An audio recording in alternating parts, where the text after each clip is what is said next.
Wale wanamwamini Mungu wako kama mlima Sayuni ambao huwezi ukatetemeka hata kukiwa nini, hata kukiwa na earthquake.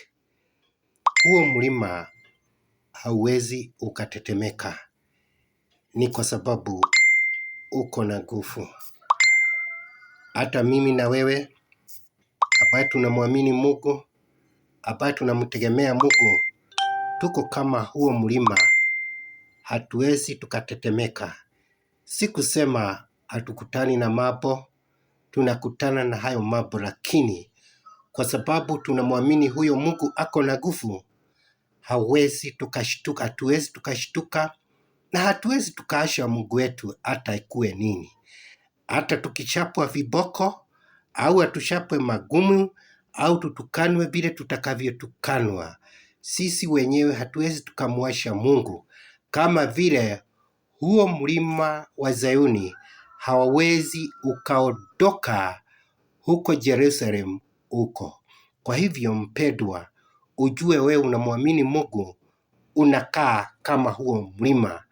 Huwezi ukashtuka, huwezi ukatetemeka, ni kwa sababu uko na nguvu kutoka kwa Mungu. Ninataka kusema nini? Hata sisi tuko hapa Kenya, tunajua mlima Kenya vile uko. Hata hii nini thunderstorm ikiwa namna gani, huo mlima haushtuki. Hata siasa zikiwa kali namna gani, hutaona Mount Kenya ikiondoka mahali iko. Unaona ni kama hakuna kitu kinaendelea, au kuwe namna gani, au watu wainukiane, au kuwe namna gani, huo mlima unaona umesimama wima. Kwa hivyo hata wewe ambaye uko unamtegemea Mungu na mimi namtegemea Mungu, hatupasi kutetemeka, ni kwa sababu nguvu zetu zinatoka kwa Mungu, na Mungu ni yeye aliweka huo mlima unaitwa Sayuni. Ni Mungu ndiye aliweka huo mlima unaitwa Mount Kenya mahali huko, na hiyo nguvu naona hiyo mlima iko ni Mungu alipatia huo mlima.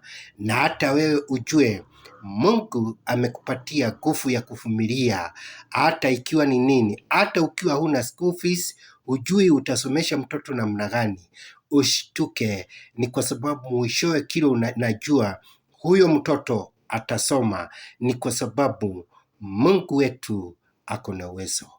Barikiwa sana mpendwa.